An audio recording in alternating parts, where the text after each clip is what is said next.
촛불의 주인은 국민입니다.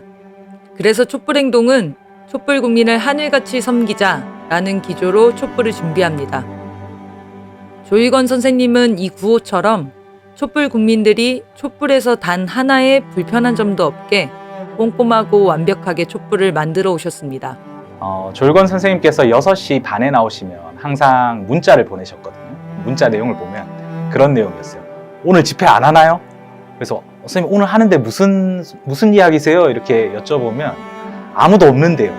이게 항상 답이었어요. 그러니까 저희 집행부들이 나오는 시간보다 먼저 현장에 나오셔서 그 자리를 돌아보시고 또 자리를 지키는 그런 시간을 가지셨던 거죠.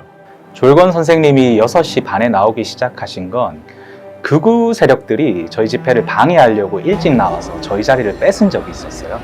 그 이후로 조희건 선생님께서 나와서 자리를 지켜야겠다 하면서 그때 당시에 집행부들도 빨리 나왔던 걸로 기억하거든요. 그 시간이 이제 조희건 선생님한테는 집회를 지키기 위해서는 이 시간에 나가야 한다. 이것이 신념으로 좀 섰던 것 같아요. 네. 조희건 선생님은 자봉단의 첫 안전팀장을 맡게 되셨습니다. 집회에 참여하는 사람들이 많아지고 통행로를 위한 안전선을 설치하고 있었습니다. 간밤에 내린 눈으로 바닥이 젖어 안전선 테이프가 바닥에 붙지 않자 자봉단원들은 어쩔 수 없겠는데요? 하며 설치를 포기하려고 했을 때였습니다. 어디론가 사라지셨던 선생님이 토치를 들고 나타나셨습니다. 젖은 바닥을 토치로 말려 안전선 테이프를 붙이려고 하셨던 겁니다. 시민들의 안전을 위해서는 양보와 타협이 없었습니다. 선생님께서 집회 나와서 제일 먼저 했던 거는 집회 현장을 돌아보는 게 1번이었어요. 그래서 시민들이 왔을 때 안전상의 문제가 되는 것들은 없는지를 굉장히 꼼꼼하게 살펴보셨어요. 한 번은 눈이 내린 적이 있었는데 눈이 내리니까 이제 살얼음이 얼잖아요. 시민들이 혹시나 넘어질까 싶어가지고 그 염화칼슘을 찾으러 가셨던 것 같아요. 그래서 6시 반에 나오셨는데 저희 집결 시간이 돼도 안 오시는 거예요. 1시간인가 지났나 했는데 땀을 뻘뻘 흘리면서 염화칼슘을 막 이고 지고 오셨던 기억이 납니다. 선생님은 자봉단에게 늘 말씀하셨습니다. 촛불이 잘 되기 위해서는 시민들에게 항상 친절해야 한다. 시민들이 답답해하는 것이 무엇이든 우리가 고민을 풀어줘야 한다. 조희건 선생님은 그 자봉단의 어른이신뿐만 아니라 이 시대의 어른이시라고 생각을 하고요. 그래도 가르치 주실 줄 아는 분이셨어요. 우리가 어떻게 해야 되고 그리고 어떤 마음을 항상 우리가 가져야 되는지 그런 부분 때론 엄하게 가르치셨던 그런 분으로 저는 기억하고 있습니다. 어른으로 높여드리기 위해서 받드는 마음으로 그래서 친절하게 하게 됐고 그리고 사실 만나뵈면 진짜 너무 반가워요. 시민분들 너무 반가워서 저절로 웃음도 나고 기쁩니다. 그런 마음에서 제가 친절하게 할 수 있는 것 같습니다.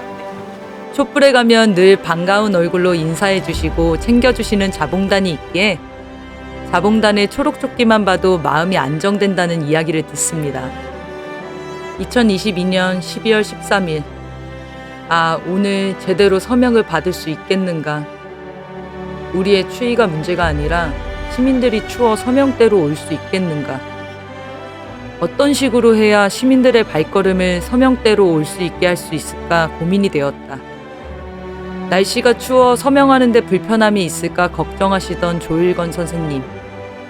선생님의 고민은 늘 촛불과 국민이었습니다. 내가 순서가 되어 신앙송을 하고 내려오는데 영 마음에 들지 않았다.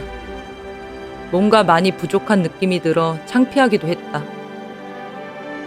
다른 분들이 잘했다고 위로의 말을 건네는데 그 말들이 더 부끄럽게 만들었다. 이럴 거면 집에서라도 몇 번 읽어보고 나름 준비라도 할 걸 하는 후회가 들기까지 했다. 어쩌랴 이미 지난 일이 된 것을. 기회가 되어 다시 하게 된다면 미리 연습을 해서 후회가 생기지 않게 하자.